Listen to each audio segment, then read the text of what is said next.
के तहत कुछ संजीदगी बात करते हैं, चुनावी राजनीति की बात नहीं करते। देश की अखंडता, एकता, संप्रभुता को लेकर कुछ चिंताएं उन पर बात करते हैं। भारत का एक बड़ा संवेदनशील हिस्सा है जिसे हम जम्मू कश्मीर के रूप में जानते रहे। जम्मू कश्मीर के संदर्भ में नरेंद्र मोदी जी की जो सरकार थी, उसके गृह मंत्री अमित शाह ने 2019 में एक विधेयक सदन में प्रस्तुत किया, संसद में, जिसके तहत इस राज्य को राज्य के स्थान पर केंद्र शासित इलाके में परिवर्तित कर दिया गया। दो हिस्सों में विभाजित हो गया। जम्मू कश्मीर एक हिस्सा हुआ, लेह लद्दाख एक हिस्सा हुआ। दोनों ही केंद्र शासित प्रदेश में तब्दील हो गए। जम्मू कश्मीर में विधिवत चुनाव हो चुके हैं। वहां पर पूर्ण राज्य के दर्जे को लेकर तो मांग आती रहती थी, पर अभी आज हमारी जो बातचीत है वो लेह लद्दाख के संदर्भ में है। लेह लद्दाख अपने संदर्भ में पूर्ण राज्य का दर्जा चाहता है। इसकी कमान जो थाम रखी है वो किसी राजनीतिक दल ने नहीं थाम रखी। एक वांगचुक हैं जिनको हमने जाना था 3 इडियट पिक्चर में आमिर खान के किरदार के रूप में। बाद में पता चला कि वो काफ़ी हद तक एक हकीकत से प्रेरित है। वो वांगचुक जो लेह लद्दाख में है, उन्होंने इस मांग के साथ में लंबा अभियान छेड़ रखा है। 5 साल से वो लगातार संघर्षरत है। समय समय पर भूख हड़ताल करते हैं। भूख हड़ताल के माध्यम से जनता का ध्यान अपनी मांग के संदर्भ में आकर्षित करते हैं।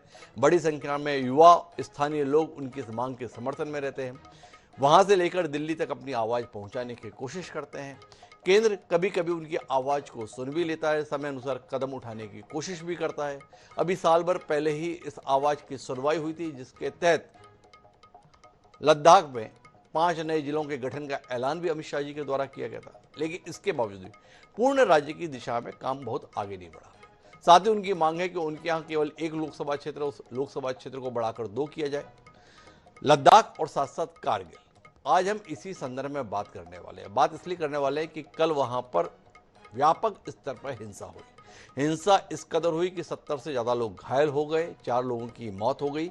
भारतीय जनता पार्टी का दफ्तर फूंक दिया गया। इसके अलावा कुछ अन्य प्रतिष्ठानों को भी नुकसान पहुंचाया गया। जो वांगचुक हड़ताल पर थे, उन्होंने इस हिंसा के चलते अपनी भूख हड़ताल को खत्म कर दिया। केंद्र सरकार का आरोप है कि वांगचुक के कारण ही इस प्रकार के हिंसा के हालात बने। उन्होंने माहौल को शांत करने की कोशिश भी नहीं की। जिस समय पर भीड़ उत्तेजित थे, उसे शांत करने के स्थान पर वह एम्बुलेंस में बैठकर अपनी घर की ओर निकल गए। पर आज हमारी बातचीत इस संदर्भ में कि आखिर लोग इतने उत्तेजित क्यों हो जाते हैं।